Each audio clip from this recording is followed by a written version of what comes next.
YouTube, it's your boy Alex Man. We're back in our video. Be watching this video by Burdens titled "Why Are NBA Ratings Down?" Pretty much know what this is probably gonna be preference about, probably 3-point shooting, load management, lack of effort, just all that basic stuff. So that's probably why I'm not watching that much NBA basketball as of recently either. Is because of just all those problems that they have in the game today. But if you guys like this video, make sure you like and subscribe, man. As we're on the road to 5K. Let's get right into it, man. So all year and really the last couple years, we've been having the discussion about ratings and why are ratings down in the NBA. A lot of people point to the style of play and all the three-pointers. People point to stars not playing in back-to-backs and load managing. Of course, it's not just one singular thing that is making ratings go down, and I will try to address as many of them as possible in this video, but the one I don't feel like people are talking about enough, and maybe it's just me, I think the play-in tournament has had a negative effect on the product. First of all, what has it actually done? What are the big play-in success stories? Because you look at Miami, the year they made it to the finals, they were already in. They were a top 8 seed. The Lakers, when they made it to a conference finals, they were already in. They were a top 8 seed. One thing I could remember is it took Steph Curry out of the playoffs in a year where he was averaging 32 points per game. Now, obviously, you could say, Steph Curry, you were, what, the 7 seed or the 8 seed? Just win one game and you're in, for sure, you could say that. But they lost to the Lakers and then they lost to the Grizzlies and they were out. And that's when Steph Curry was at the podium and he gave us the, you don't want to see us next year. What happened next year? They won a championship. Yeah, I think the play-in tournament just like overall, it's just not, it doesn't incentivize you to, it doesn't incentivize good play because you're like, you could basically be the, like the 9th or the 10th seed, and if you win your games, you could then play into the, be an 8th seed. I mean, like why? No, you should be the top 8 seeds in your conference should go to the playoffs and then compete for a championship. It shouldn't be this play-in tournament and whatnot. So, I mean, it's alright, but I don't think maybe we're the 9th seed. We beat the Spurs, right? And then the Clippers. Paul George misses that game. We beat the Clippers. And then we get the Phoenix Suns in the first round, and Devin Booker ends up getting hurt. So a 36-win team is on the precipice of beating a 64-win Phoenix Suns team, but they end up losing. That's a great story. That's an amazing story. For the Pelicans, no one else really cares about that. I think people would have much rather been seeing the Clippers against the Suns over the Pelicans, even though it was a tough series. I don't want to rehash that, but a 36-win team should not be in the playoffs, regardless of how they got to 36 wins. But I say all that because the play-in now devalues, and that's exactly my point. You shouldn't like be having teams that don't deserve it, and especially have losing records be able to make the playoffs. That doesn't make any sense. It should be the top 8 teams in your conference make the playoffs and then compete for a championship. Because what does that say to your audience? It just says that we're gonna at least have some sort of mediocrity be playing in the playoffs. That doesn't make sense, play your way in.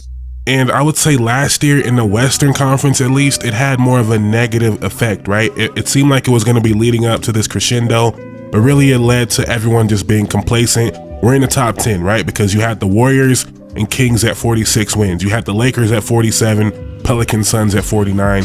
All those teams were kind of battling it out. And then it became evident that the Rockets were not going to catch up to any of those teams. So it didn't turn out to be all that entertaining, where in a regular playoff format, you have the Lakers, Kings, Warriors, Pelicans, Suns, all fighting to make sure they actually get into the top 8. So when we're consistently devaluing these games, why do people care? I look at the Phoenix Suns. They played, who'd they play last night? Orlando. No Franz, no Paolo, obviously.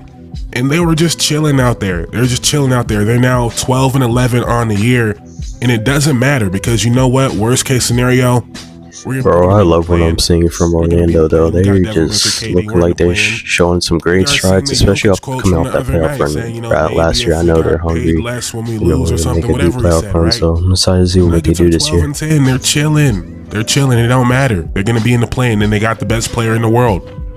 Now, the Eastern Conference is a different ball game because the Philadelphia 76ers are 7-15, and they are only 4 games behind the 6th seed.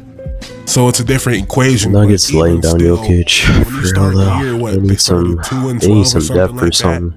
in order to get this Everybody man knew, some okay, competitive worst team case again. scenario, So they'll get to 10. yeah, they got to fix up their Before we team know in how bad the Denver. East was really going to be. Worst case scenario, they'll be 9-10, and they have Joel Embiid, Paul George, and Maxey in the play-in. Everything's fine.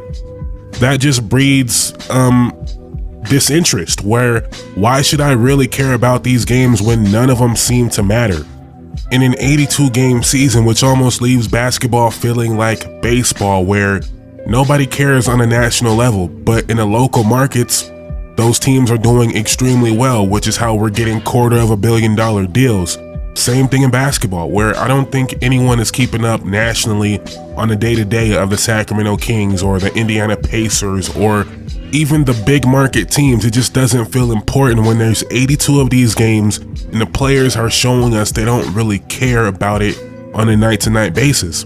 And it's almost hard to even blame them post 2016, which is crazy to me that everyone just decided, okay, because this team that won 73 games and came a couple seconds away from being a championship team and the greatest team of all time, because they didn't win the championship, regular season doesn't matter anymore. And because LeBron would coast sometimes, regular season doesn't matter anymore. And now we add the play-in, and it's like, what are we actually playing for in game 25 of 82? When worst case scenario, at the end of the year, I'm the best player on this team, or I'm one of the greatest players in the NBA, and I'm wired that way. You know what? We got one game to get in. We can win that. I'm not saying they're thinking that right now, but it's subconscious. Yeah, ever since at least up to the 2017 season, it's just everything just flipped. I don't know what's going on, and I guess it's just low. Comes down to low management, 3-pointers, effort, and just yeah, just crippled the game. I mean, playing, there's really only so far low you can get. Pacers fans right now should be feeling terrible. And they probably are. They probably still are, right? But they should be feeling like, man, we're going to miss the playoffs and they're going to be in the play-in, worst case scenario. And to me, that just, it's not good. It's not good. But quickly to address the other reason people think ratings are down, which is the three-point shooting. I know it sounds like a boomer take, but I actually agree to a certain extent. I don't know to what extent. I feel sorry for Pacers fans. I mean, just playing tournaments, Eastern Conference Final appearances, just this NBA Cup. I mean, they just can't win anything. I mean, it's just not looking good. I mean, especially with Tyrese's struggles too. I mean, you're having it rough right now, man. I don't really know anything about baseball, but I know that for a fact that now in baseball, much like basketball, it is home runs and singles. It is home runs and walks or whatever. I don't know. But in basketball, it is 3-pointers and layups, and you do remove a lot of the creativity in the game. You remove a lot of the artistry, a lot of the personality that made us fall in love with these star players when now everyone just spamming threes. And you got to give credit to guys that are still making that creative, like a Luka Doncic or a LaMelo Ball, Anthony Edwards, Ja Morant, guys that really have that creativity on the court, but it's actually less and less of that in today's NBA. And it's funny because these guys are more talented and more skilled than ever, yet majority of NBA players don't have any real personality or style to them. Everyone plays the same. It's almost like we're running a simulation out there. So yeah, that's just my opinion. I'm not saying I'm right. There's obviously more than one reason why ratings are down. People just generally not interested in TV. Yeah, like NBA game today is basically 3 balls, alley-oop dunks, layups. That's really it. I mean, it's just a lost art. So I'm glad you got players like Shea that just like play in the mid-range and just thrive off that and just make it like a lost art and try to revive it. But yeah, it's just a plain game now, especially compared to like the 90s when they thrived off the mid-range and all that. So bring back old school basketball, man. Bring back old school basketball. I want to keep the Timberwolves. Send the Grizzlies east. Send the Pelicans east. Put a team in Vegas. We know they're planning on that. Put a team in Seattle or maybe Mexico City. It seems like they're trying to do that. Whatever it is, make that expansion. We know we're headed to that. And maybe that'll change. Here.